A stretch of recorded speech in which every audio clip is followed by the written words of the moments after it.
The Smart House Dryer Vent Cleaning Kit has a 4-inch nylon brush and flexible rods to clean your dryer duct. The kits come in a variety of lengths. This kit has 15 rods with a reach of 20 feet. Attach one of the rods to the brush, turning the rod clockwise, and snug it down firmly, and then attach the sections together, turning each rod clockwise. You want to snug up each section. You can use a pair of pliers to tighten it. They also provide tape to wrap around the section to help prevent the rods from coming apart. You would remove the duct from the back of your dryer and the vent hood if the vent cover isn't removable, and you can push the brush through the duct by hand, or you can connect this to a drill.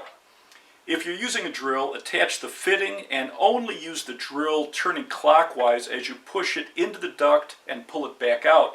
That way the sections will stay together. The U.S. Fire Administration recommends cleaning your dryer duct every 3 months to help prevent a lint fire.